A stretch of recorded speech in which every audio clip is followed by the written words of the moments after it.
nome é Natália Salazar. E eu sou a Renata Schmidt. E esse é o podcast Patramada Criminal. Sejam muito bem-vindos. Bem-vindos. E aí, galera? Sem novidades, por enquanto. Sim. Teremos algumas, logo mais. Mas por enquanto não tenho recados. Não tenho novidades, Nem não tenho eu. recados, não tenho sonhos, não tenho expectativas. Como diria Inês Brasil, a gente tem que segurar a marimba. Grande Inês Brasil. E é uma grande marimba, então tá tudo equilibrado, tudo conversando. Hoje eu tenho uma história triste. Esse é um caso que eu já queria fazer há algum tempo, mas eu nunca tinha terminado a pesquisa. Eu sempre ia deixando, ia procrastinando, porque é um caso extremamente triste e violento, então eu já vou deixar o alerta de pesadão da Natália e vários gatilhos, porque nós vamos falar de estupro e assassinato. Gatilhos todos? Todos. As minhas fontes para esse episódio são principalmente The New York Times, o ABC News, CBS News, BBC, Newsweek, CNN e o Hartford Courant, que é o maior jornal do estado do Connecticut. E eu também assisti o documentário Os Assassinatos de Cheshire, da HBO. E hoje eu vou falar dos assassinatos em Cheshire. Eu não conheço esse caso. Esse caso, eu falei pra você que eu ia fazer esse caso faz uns 10 meses. Eu falei, não vou eu vou lembrar. fazer esse caso.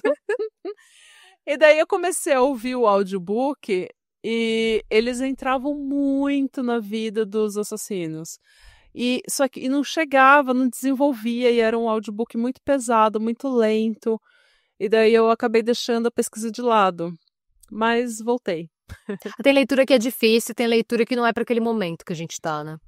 Então tem casos que a gente começa e daí larga e daí volta depois de 3, 4 meses, 1 ano, daí fala, então, vou terminar esse roteiro. E ele tá lá, pendente. Então hoje a gente vai para a cidade de Cheshire, no condado de New Haven, em Connecticut, uma cidade que hoje tem cerca de 29 mil habitantes, e é a cidade natal do ator James Van Der Beek, de Meu Dawson's Creek. Deus! O Dawson! Uma série da década de 90 que millennials velhos como a gente vai lembrar. Vão lembrar. E se você é mais novo, você vai lembrar do meme dele chorando. Exato. É verdade. Em Cheshire morava a família Pettit, composta pelo Dr. William Pettit, de 51 anos, sua esposa Jennifer Rock Pettit, de 48, e suas 2 filhas, Hayley Pettit, de 17, e Michaela Pettit, de 11. A Jennifer, a mãe, era enfermeira e co-diretora do Centro de Saúde na Cheshire Academy, um colégio interno em Cheshire. Ela conheceu William em 1985, quando ela era uma enfermeira do Departamento de Oncologia do Hospital da Criança de Pittsburgh, na Pensilvânia, e ele era um estudante da Universidade de Pittsburgh, um estudante de medicina da Universidade de Pittsburgh.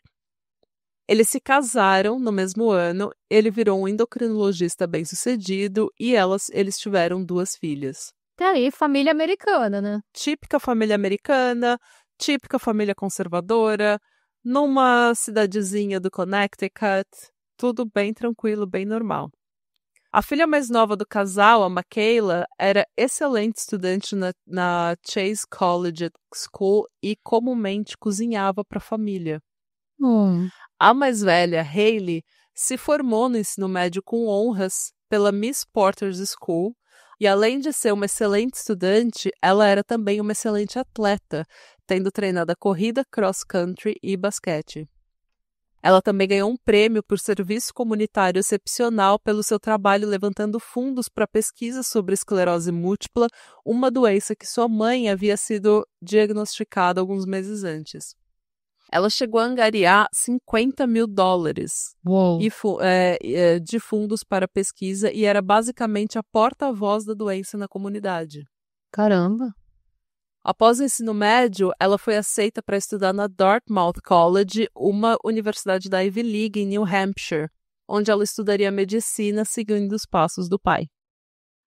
Infelizmente, o futuro provavelmente brilhante da Michaela e da Hayley seria interrompido quando uma invasão domiciliar em 2007 tirou a vida das 3 mulheres da família e mudou para sempre a vida do William Pettit. Eita, tá indo pra um lado totalmente diferente do que eu esperava. Ficou ruim bem rápido, né? Na noite do dia 22 de julho de 2007, a Jennifer e a filha mais nova, Michaela, foram até o supermercado comprar ingredientes para um jantar que a Michaela queria preparar para a família.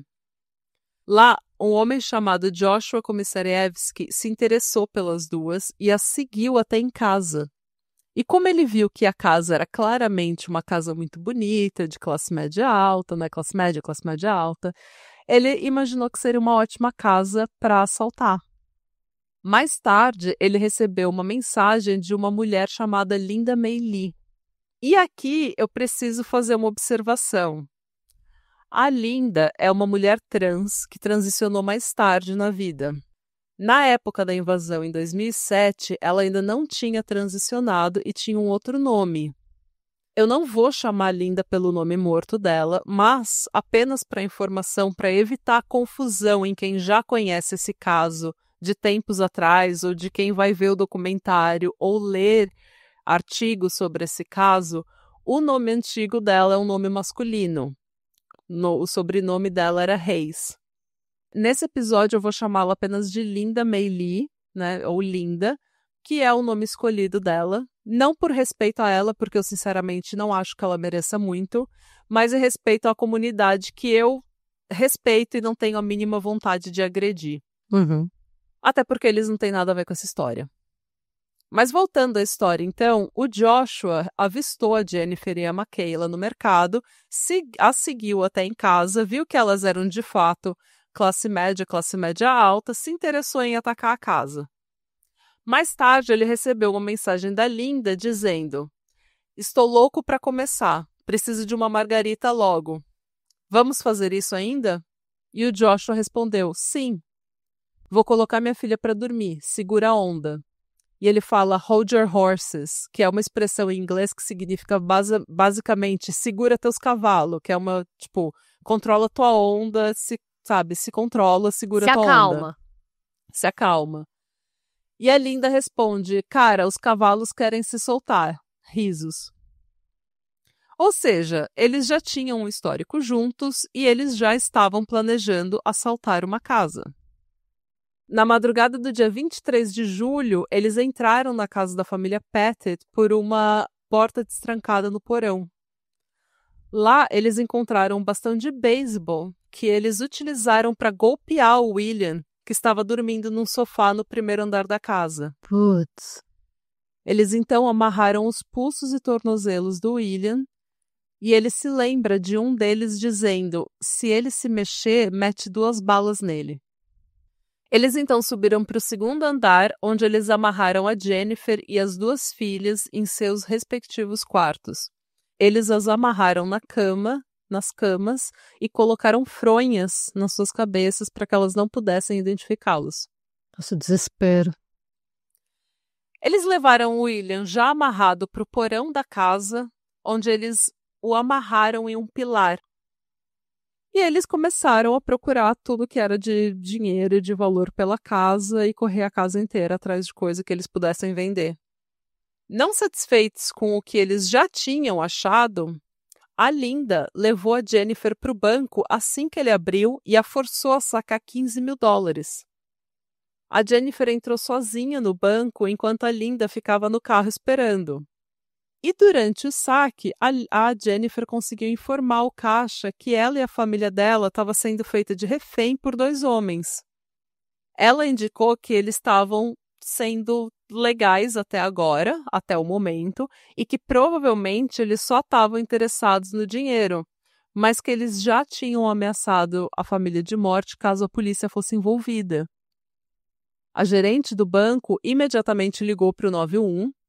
Assim que a Jennifer e a Linda deixaram o banco, né? Assim que a Jennifer saiu do banco, e a gerente diz: "Ela está muito apavorada."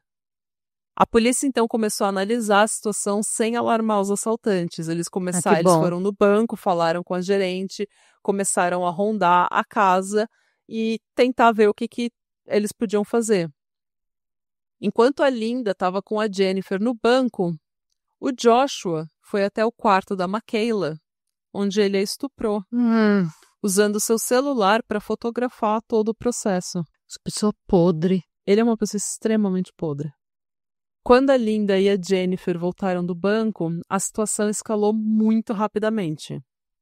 A Linda aparentemente ficou paranoica quando ela notou uma viatura na rua da casa, que ela viu pela janela.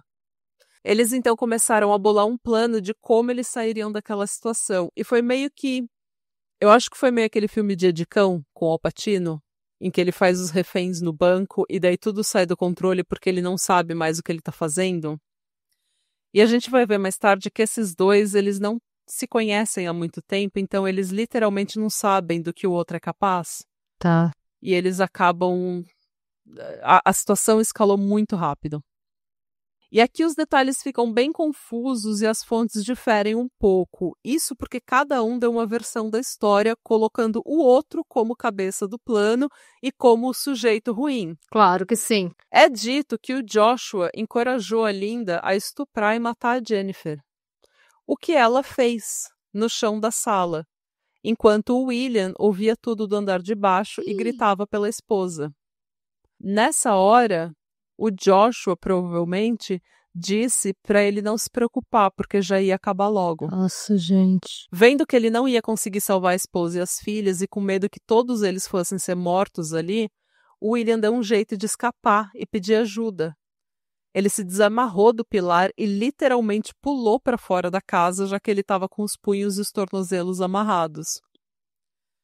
Percebendo que o William não estava mais lá, o Joshua foi até a sala onde a Linda estava estuprando a Jennifer e a informou que o William tinha escapado.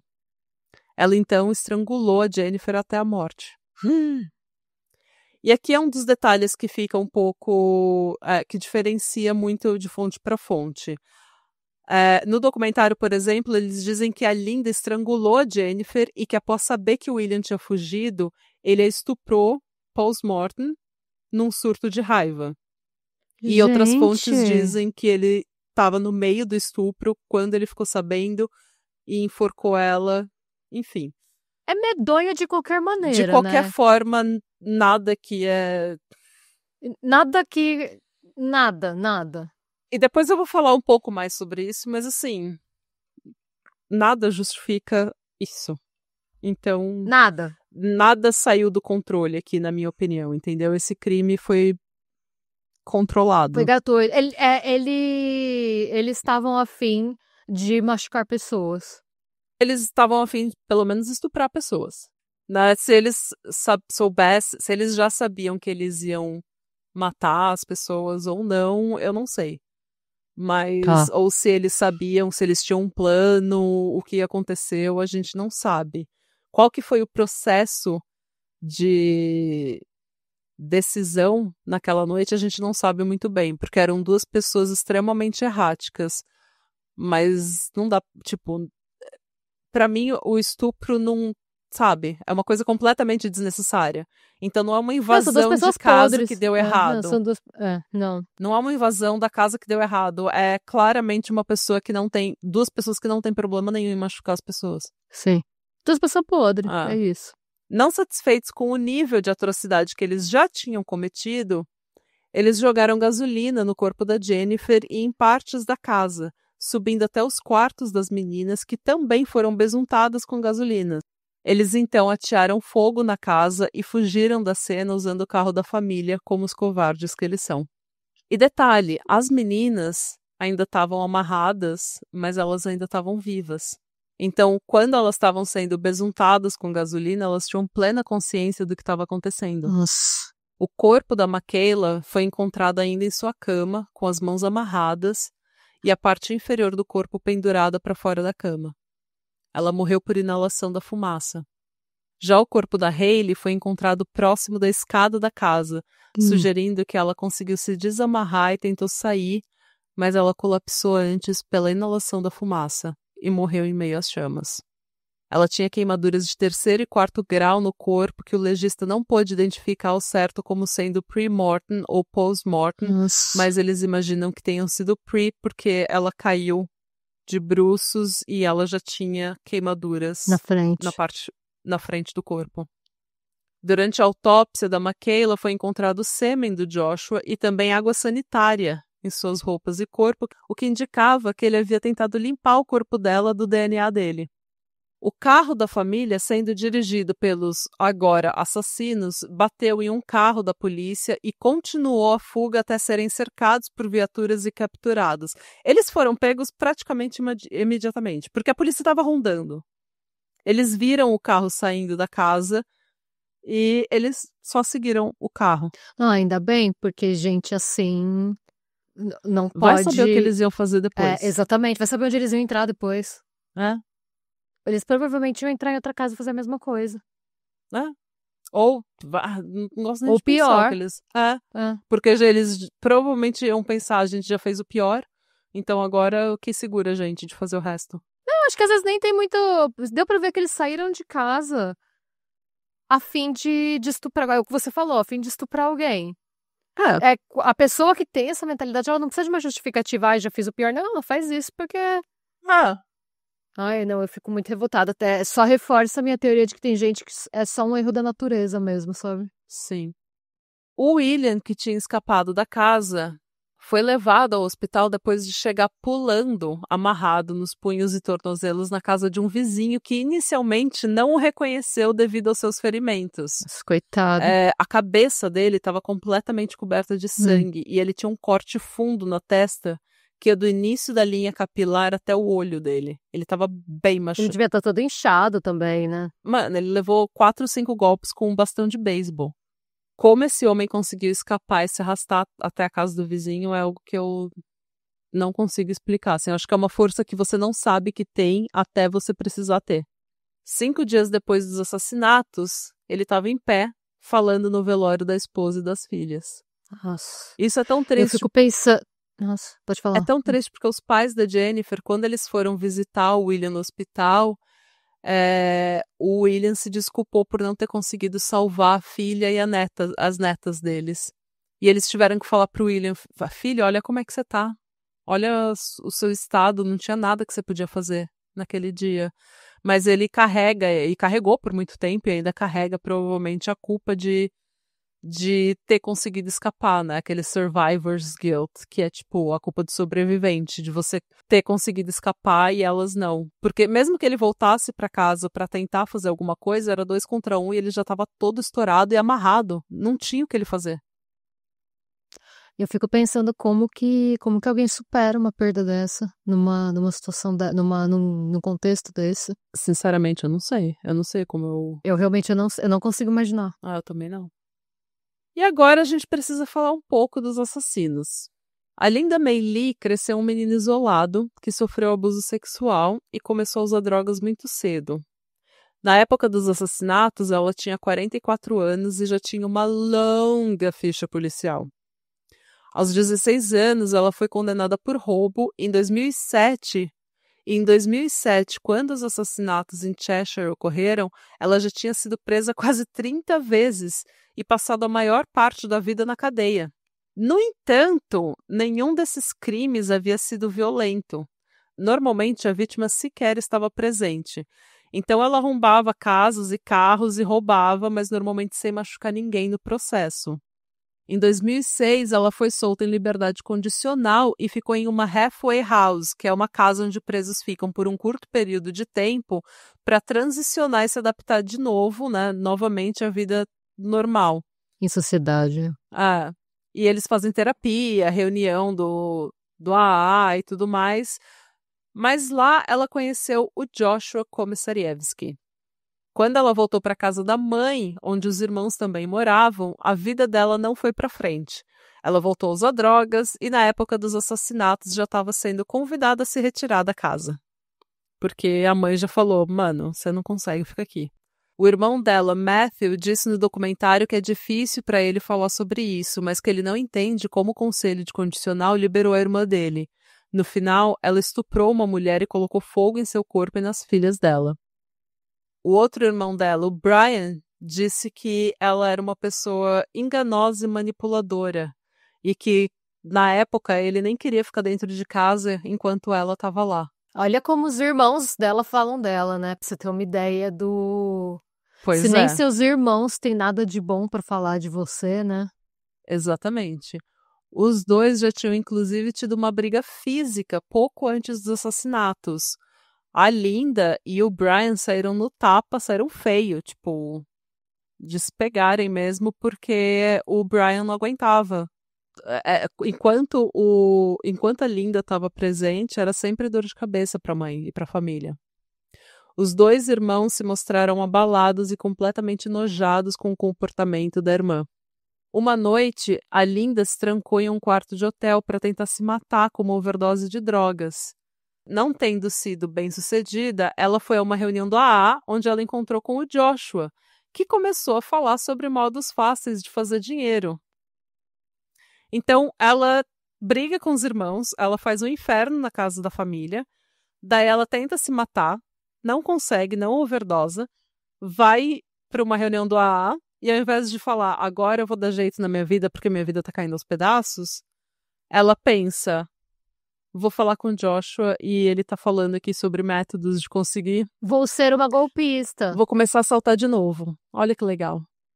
Já o Joshua tinha uma história um pouco mais trágica. Ele nasceu filho de pais adolescentes e foi mais tarde adotado pela família Komissarievski, uma família proeminente tradicional do teatro russo. Ele cresceu cercado de literatura e artes e era um desenhista extremamente talentoso com uma memória fotográfica. Ele era extremamente inteligente. Muito cedo na infância, porém, ele passou por abuso sexual e foi também queimado com pontas de cigarro e torturado, enquanto ele estava numa casa de uma família temporária esperando a adoção. Mas a família Komissarievski sempre tratou o Joshua como muitos cristãos gostam de tratar seus doentes, orando. Putz. Então, ao invés de eles falaram, o menino tá transtornado, vamos orar por ele, vamos mandar para retiro, vamos fazer exorcismo, caramba. Mas assim, uns anaques, um psiquiatra, vamos falar do trauma que esse menino viveu antes de ser adotado, jamais. Uma terapia, né? Uma terapia, não. O Joshua tinha apenas 27 anos na época do crime, mas também já tinha uma longa ficha criminal. Aos 14 anos de idade, ele começou a usar drogas e pela primeira vez entrou em uma casa para roubar. E ele gostava de entrar na casa das pessoas e passar tempo na casa delas. E daí ele roubava O que já algumas... mostra que não era um roubo por necessidade, né? Não, era um roubo era uma coisa... Era uma coisa quase fetichista. Ele costumava usar materiais bem sofisticados para cometer esses roubos, esses furtos, e ele ficava, assim, às vezes observando os moradores da casa dormir, escutando eles roncarem, dormir, escutando o silêncio da casa, bebendo cerveja, sabe, no porão da casa enquanto eles dormiam. Eu acho isso tão creepy. É muito creepy. E ele já tinha, então, essa vontade de... Para ele não era o crime, era o risco de ser pego. Era o risco e era a invasão da privacidade da pessoa. Eu acho que é um pouco a sensação de poder, de você saber que você tá observando pessoas e as pessoas não terem ideia de que você tá lá. E elas estão no estado mais vulnerável que elas podem estar, que é dormindo, inconsciente. Dentro de casa. Ele foi preso 18 vezes por roubo.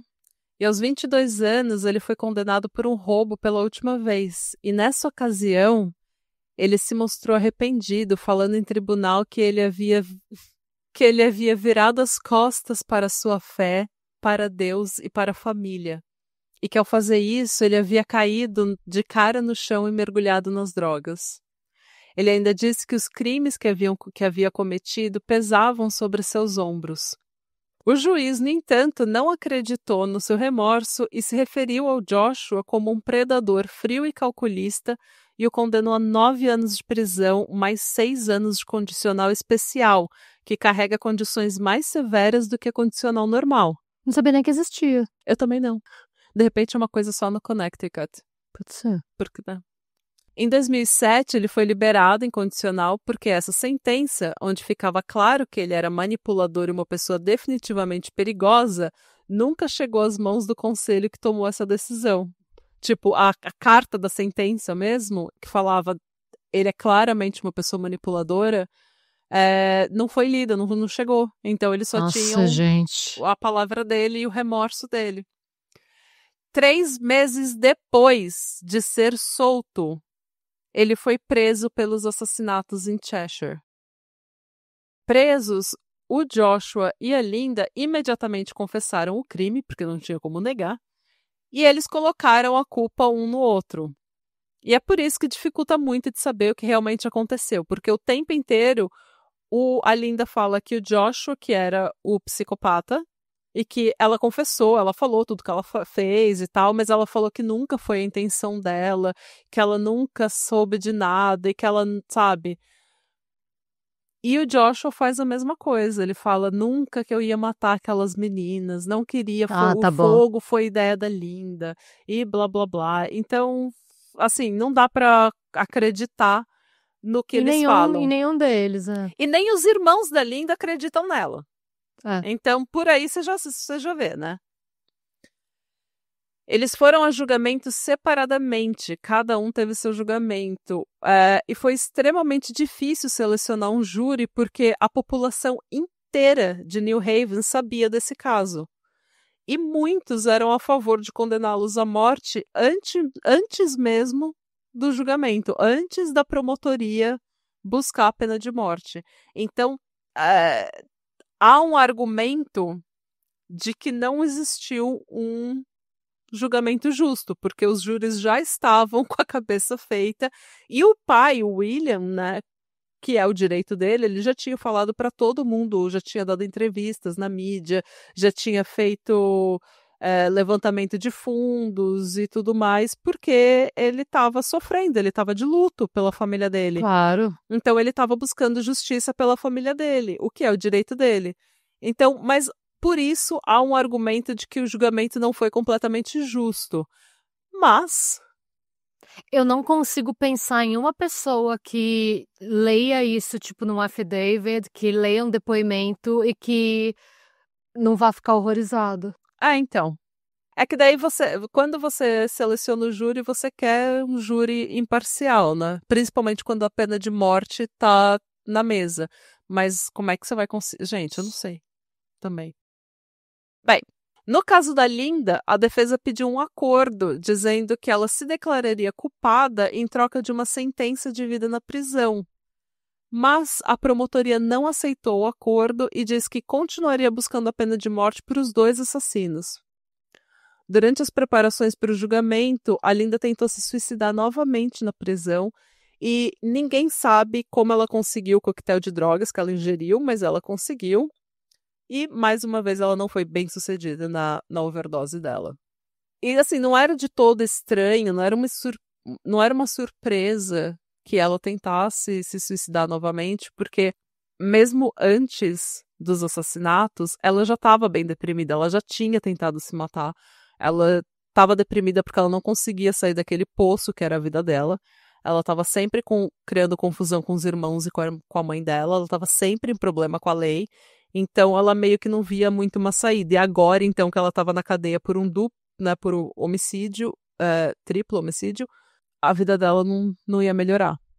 Em uma carta de suicídio, a Linda escreveu que, apesar de não ser o monstro que o Joshua era, ela também era um monstro e que era a hora dela morrer e evitar toda a dor do julgamento que o julgamento iria causar à família. Eu não sei, eu já desconfio, e eu sei que é um tema delicado, então até se você achar que não é pertinente, se você editar depois achar que eu tô falando besteira, mas eu já desconfio quando a pessoa escreve na carta, fulano é pior, e esse julgamento é muito difícil pra mim. Pra mim, pra soa família. tanto... Eu quero salvar a família desse julgamento. Pra mim já soa estranho. Pra mim já é extremamente manipulador. É. Pra mim parece, e de novo, eu posso estar sendo injusta, porque eu não tô no lugar dessa pessoa pra saber, mas eu confesso que eu sinto pouquíssima empatia pelos dois, e eu sou um ser humano. Pra mim parece muito mais uma ferramenta de manipulação do júri e da opinião pública pra evitar uma pena de morte do que qualquer coisa. Pra mim também. Porque se você quisesse que a família não sofresse, você não teria estuprado e matado a mãe da família. E colocado fogo na casa. Fogo na casa. Com 2 meninas abarradas na cama. Então, pra mim... O momento de poupar a família não é... Não é agora. Agora a família quer ir pra julgamento. Eles querem Sim. a justiça. É, E então, você pra mim, se matar o não é mínimo que você justiça. tem... Exatamente. O mínimo que você tem que fazer é colocar a sua cara no tribunal e enfrentar as consequências pelo que você fez. Né? Eu posso estar sendo injusta também. Eu sei que suicídio não é um tema... E não é um tema que eu trato levemente. Quem é ouvinte do Pátria sabe disso. A gente já falou muito sobre isso. A gente não acha que seja um tema leve. Sim. Mas é manipulador e eu fico pensando no que o irmão dela fala. Que ela é uma pessoa manipuladora e enganosa. Então, não, tem que ver isso. É difícil falar, a gente nunca vai saber, realmente, a gente nunca vai saber. Mas tendo em vista esse histórico que a gente tem da pessoa e a gravidade do que ela fez e o que tá em jogo pra ela vai fazer o que ela puder fazer pra tornar a situação mais favorável pra ela. Porque pelo que você me contou da vida dela, é o que ela fez a vida inteira dela. Durante o tribunal, a defesa tentou alegar que era o Joshua quem realmente era o líder da operação, mas a promotoria sustentou a teoria de que os dois dividiam responsabilidade nas decisões que foram tomadas naquele dia. Imagens de câmera de segurança de um posto mostram a Linda comprando a gasolina, o que mostra premeditação em relação ao incêndio com o qual eles queriam eliminar evidências. Porque aparentemente foi realmente ela que ficou paranoica e que queria eliminar as evidências da casa. E daí um deles falou, fogo apaga tudo. Então, ela achou que seria uma ótima ideia, entendeu? Deixa eu ir lá dar minha cara no posto de gasolina para todo mundo me ver comprando este galão que usarei na casa que eu acabei de assaltar. Exato. E daí, nas pessoas o que que eu acabei acontece? de... E assim, aí eu já acho que Você sabia o que você ia fazer quando você vai no posto de gasolina comprar gasolina? Sim. E você acha que o que vai acontecer se você tacar fogo numa casa com 2 meninas amarradas na cama? Entendeu? Sim. É isso que eu não consigo ter empatia. Pra mim não é uma... Não, também não. Eles tentaram mostrar como se fosse uma invasão domiciliar que deu errado. E existem muitas coisas aqui que não precisavam acontecer. Estupro era uma delas. O estupro nunca precisava ter acontecido. Porque não foi o suficiente matá-las. Eles precisavam, né? Eles precisavam humilhá-las.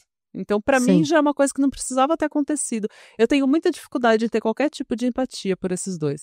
Exatamente. Até agora, olha, zero empatia. No dia 8 de novembro de 2010, o júri a condenou e sugeriu a pena de morte após uma deliberação que durou 17 horas.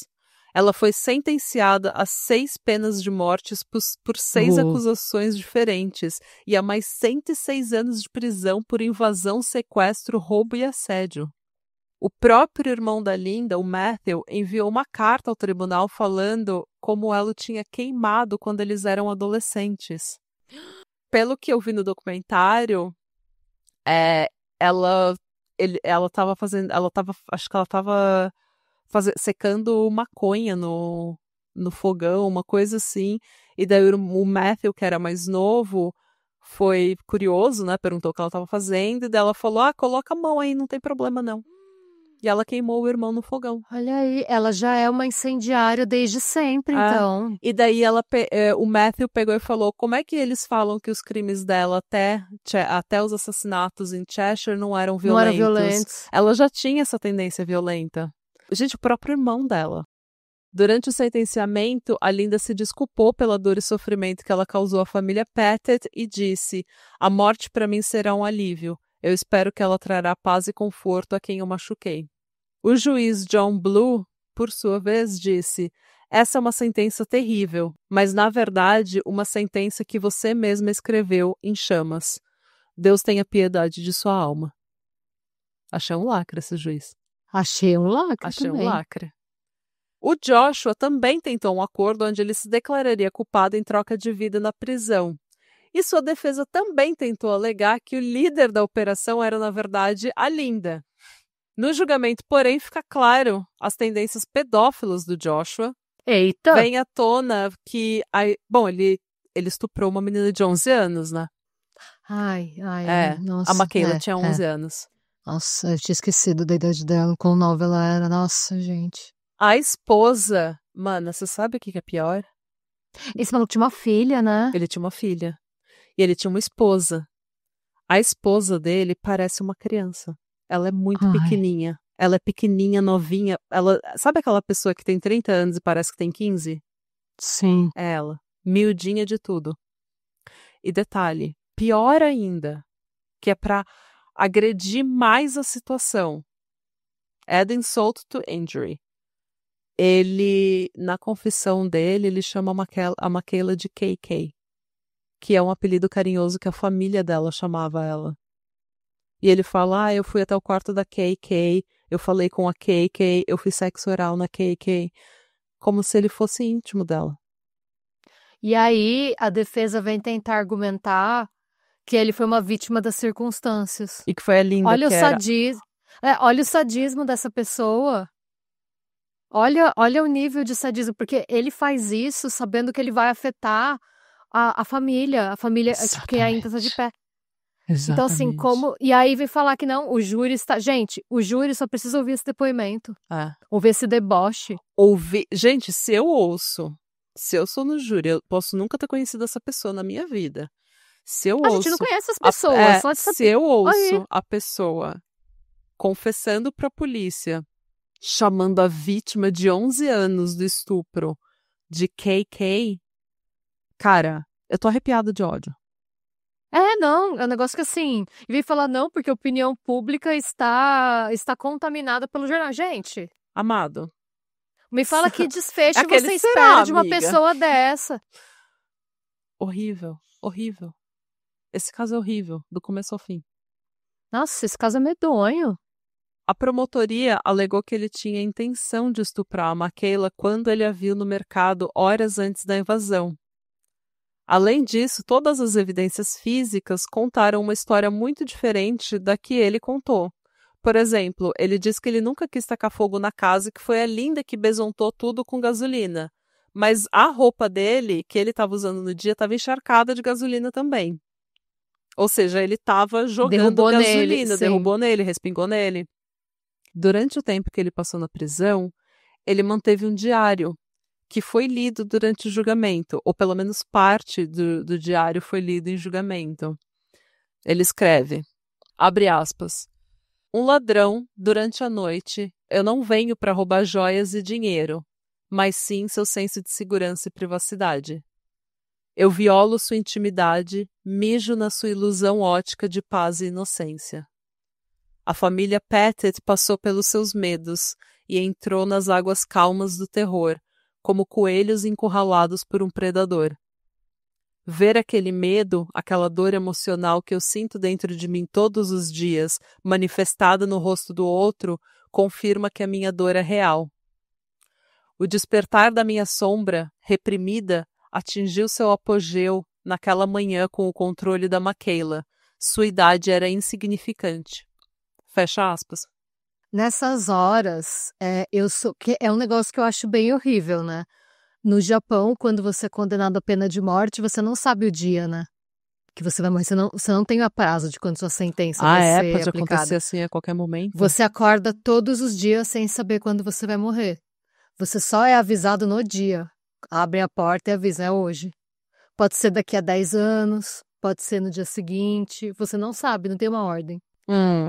E eu sempre achei que era uma coisa muito cruel, né? Porque imagina a ansiedade, você não sabe. Você não sabe quanto tempo você tem, mas o argumento é que as vítimas também não sabiam quanto tempo elas tinham. Eu acho ótimo nesse tipo de caso. Esse é um caso em que eu acho essa pena absolutamente justa, porque a vontade que dá é que essa pessoa acorde todo dia com medo, sem saber se aquele vai ser o último dia dela na Terra ou não. Esse é o tipo de caso em que eu acho que essa é uma punição, tipo, adequada, sabe? Eu não acho, nossa, que coisa horrível. Não, eu acho que assim, que seria justo ele passar por isso. E eu sou contra a pena de morte. Mas tem casos que... Então, eu sou contra por princípio. Eu sou contra pelo princípio. Mas tem gente que desafia minhas convicções, porque como que eu vou ouvir uma história dessa, eu vou ouvir a cicatriz que esse maluco deixou no mundo e vou falar que ele não merece morrer. E tipo, Ele é claramente uma pessoa extremamente transtornada que não teve o tratamento que ele precisava. E eu não sei se agora ele vai conseguir ter o tratamento. Não, e eu acho que ele continua sendo um risco para outras pessoas, Sim. mesmo, tipo, porque eu sei que, na verdade, quando você vai pro corredor da morte, você fica isolado, né? Ah. Então, nesse caso, eu acho que ele não pode conviver com outros detentos mesmo. Ah, não, ele é uma pessoa horrível. Tipo, ele é uma pessoa... Eu tenho empatia pelo transtorno dele, mas, assim, eu não acho que ele é uma pessoa que dê pra recuperar. Eu acho que ele só tem que resetar, desencarnar.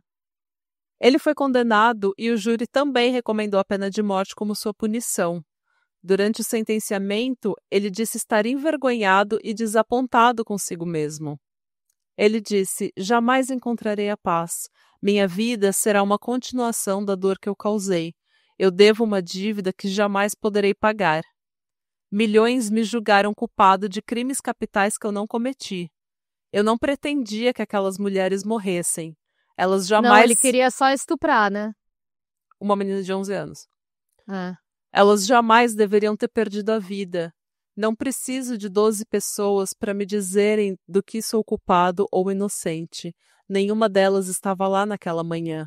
Conheço minhas responsabilidades e assumirei como devo. O que não posso fazer é assumir a responsabilidade pelas ações de outra pessoa. Ou seja, mesmo no remorso dele, ele ainda tá culpando a Linda. Isso pra mim não tem remorso nenhum aí. Pra mim é manipulação total. Ele tá falando que ele não é... Que só quem tava lá sabe. É total discurso manipulador, assim, Não preciso de vocês pra me julgarem. Eu já estou me julgando.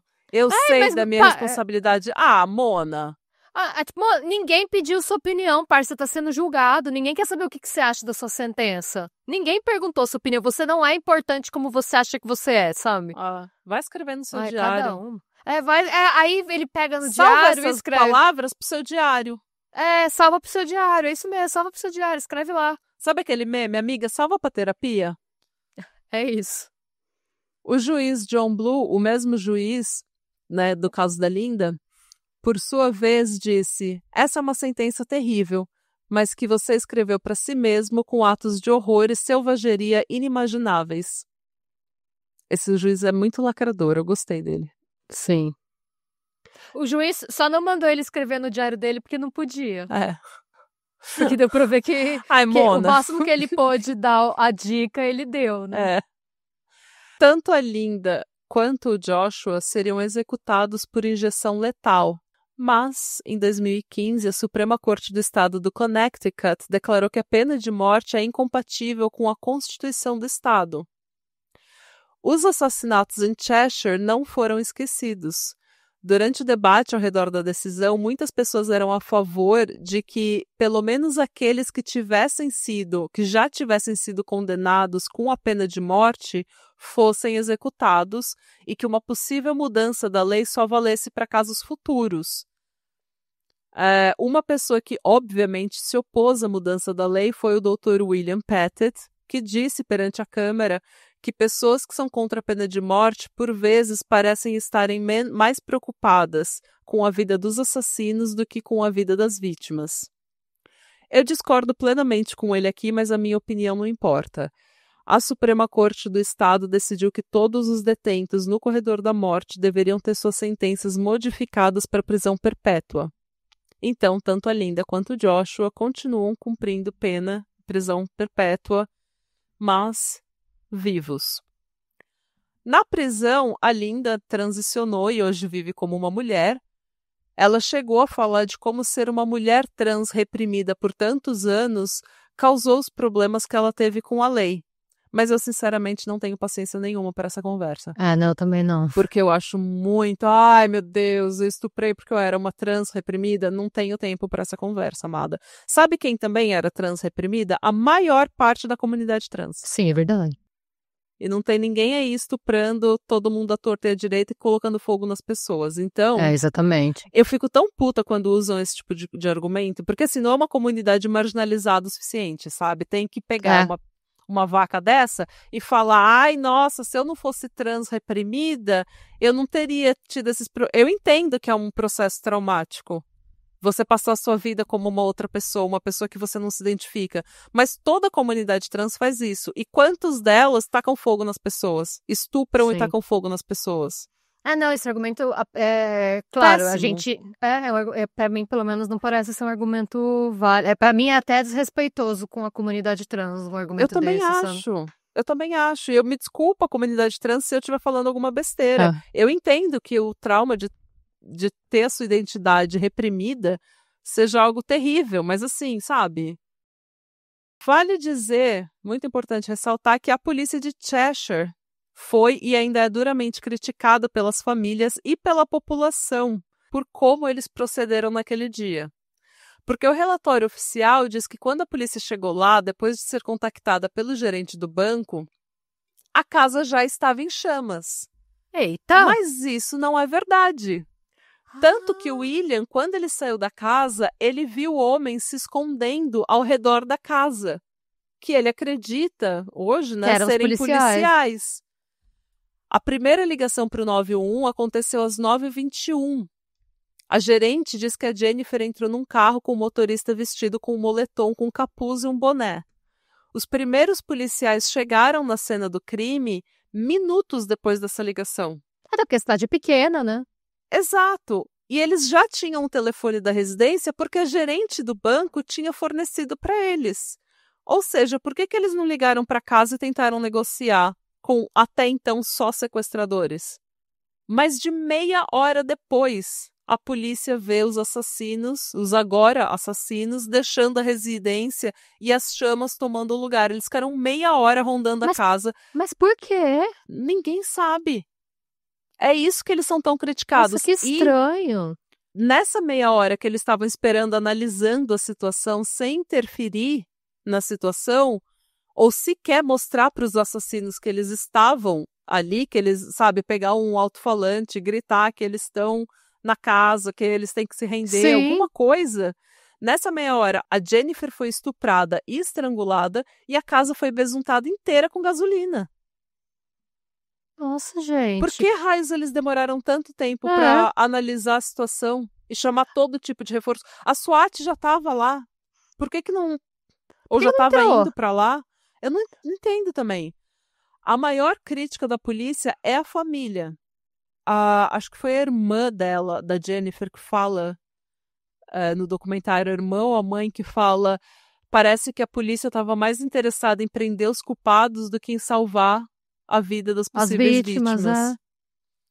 E a família enviou diversas cartas para a polícia pedindo mais explicações, pedindo mais relatórios, mais laudos sobre o que aconteceu naquele dia, sobre a linha de tempo do tempo naquele dia. Mas a polícia não ofereceu uma explicação. Pior ainda, como é de costume, a polícia foi elogiada pelas autoridades locais que disseram que ela fez um ótimo trabalho. E que algo muito pior poderia ter acontecido caso não fossem os esforços da polícia. Assim, pior que estupro, assassinato e incêndio. Assassinato e incêndio criminoso. Você tinha 4 pessoas, uma saiu sozinha. E as 3 reféns que sobraram morreram. Eu não sei o que pior podia ter acontecido. Você salvou nem a casa vocês preservaram, não sobrou nada. De que jeito que um trabalho ótimo foi feito?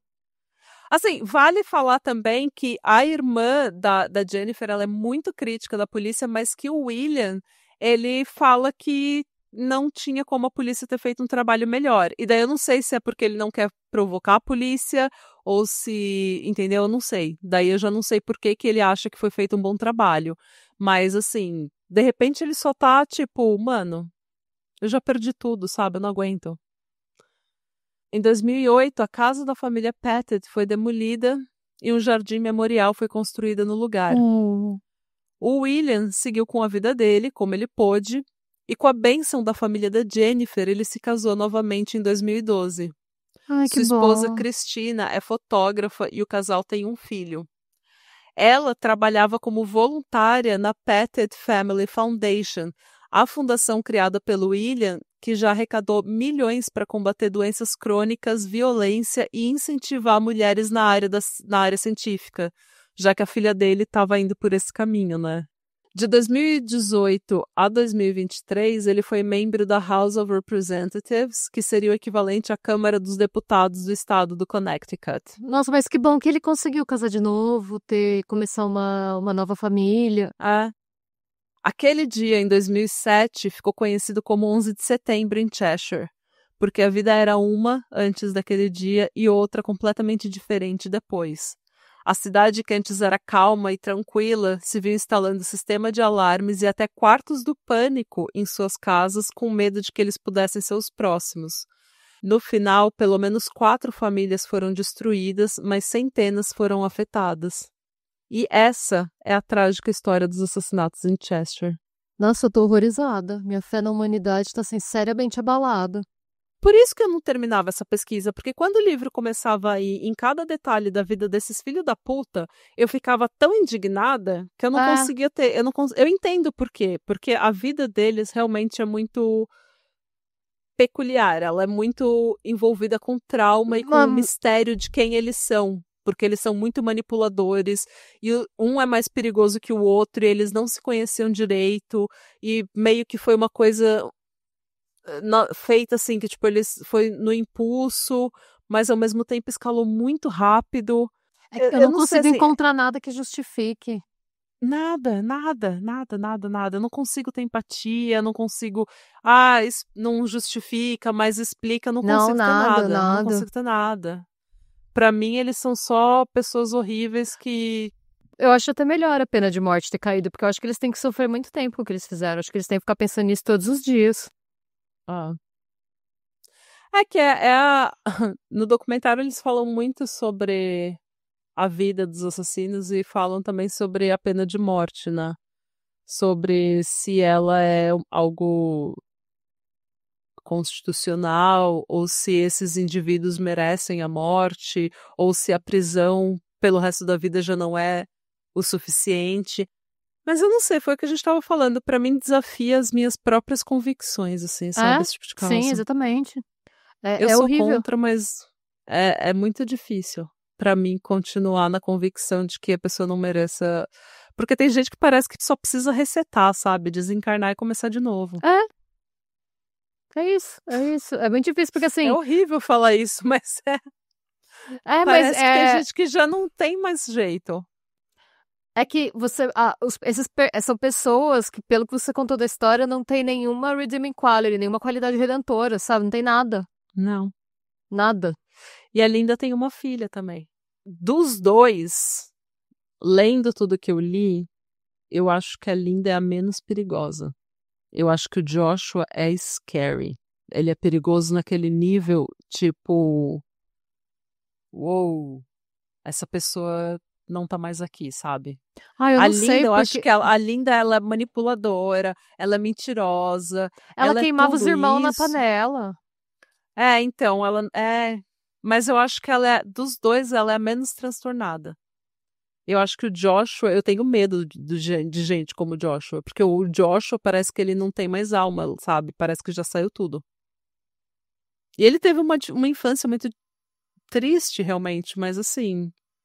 eu odeio os dois igual. Sem distinções. Não sei, infelizmente. Mas você lê o livro, né? Você vai ter mais detalhe da vida dos dois que eu, mas por enquanto eles estão empatados. Eu sinto muito pela família mesmo. Pra mim, a única empatia que eu consigo sentir nesse caso, a única compreensão que eu tenho nesse caso é com a família.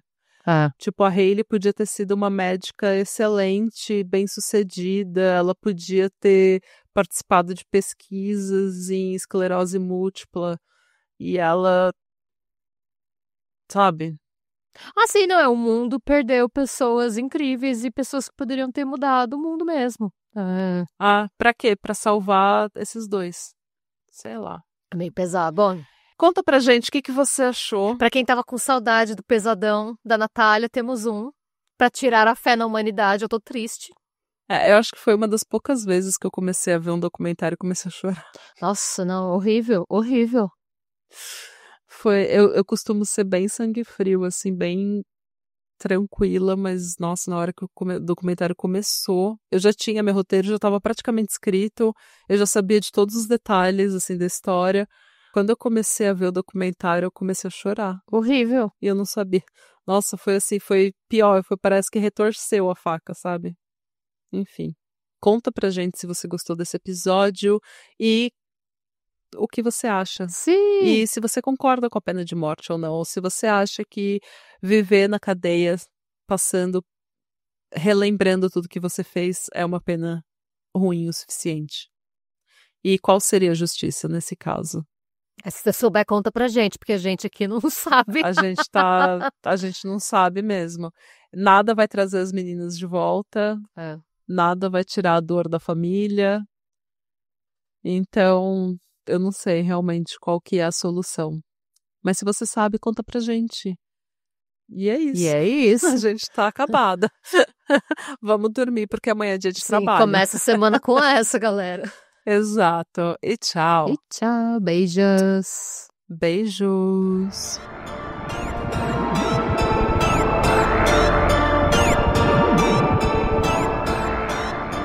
E se você gostou desse episódio e quer receber conteúdo exclusivo sem comerciais, vá até a Orelo para se tornar um apoiador do Pátria. Você também pode se inscrever no nosso canal do YouTube para episódios inéditos todos os domingos. E agora sim, tchau!